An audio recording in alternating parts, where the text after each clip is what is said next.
We decided to program these together because they're so different. I love differences. I love that there's something for an audience that will love piano music and then will have an opportunity to be exposed to something that they weren't expecting. So an African-American Requiem is a 20-movement work that is dedicated to the victims of racial violence in this country. It's a grand piece. It involves a huge orchestra, a 100-piece choir, and 4 soloists.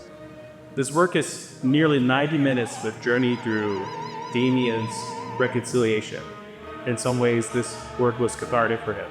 And I think it was really important for him to put pen to paper and tell the story. I'm privileged to be the composer resident for the Eartaxer Festival, which is a contemporary music festival here in Chicago. And when LaRob, who was the artistic director for the festival, asked me to join, he immediately wanted to do an African-American Requiem. The piece is in Latin, but there are English texts that go along with it. There are Bible verses. You will hear some familiar spirituals in there, for example, Kumbaya. And you also hear some, what I like to call sound bites from around that time. So you'll hear a movement called I Can't Breathe, which we know with the last work of Eric Gardner. And you'll hear a movement called We Are Living in Community that are like war songs, which are the words of activist Jamila Land, whose nephew Stefan Clark was killed in Cyberactive. Damien, through his heart, is a storyteller. And so at the Chicago Philharmonic, we love to bring stories to light. Chicago Phil had the courage and commitment to perform the piece.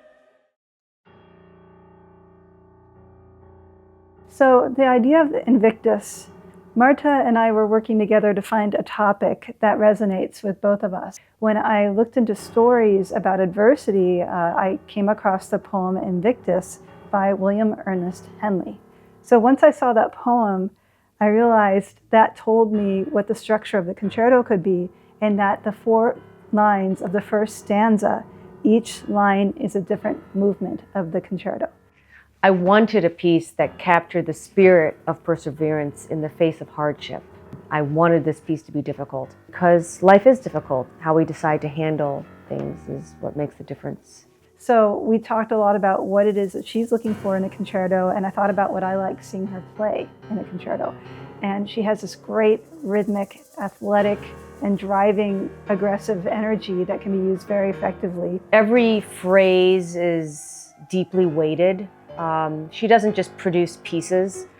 Every work that she does is deeply thought out, essential. I love performing works that have never been played before. I love the freedom of expression. I love knowing that my interpretation will be the first one. Doesn't mean it's going to be the best one. It is my interpretation after all, and it's not influenced by anything else.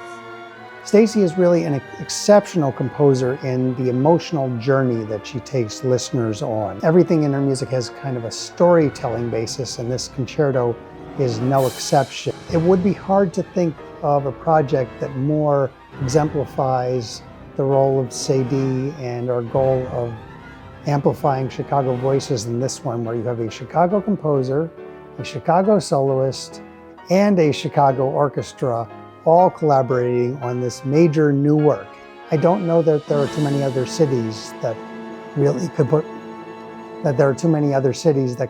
all those elements together and create the result that we're going to have here.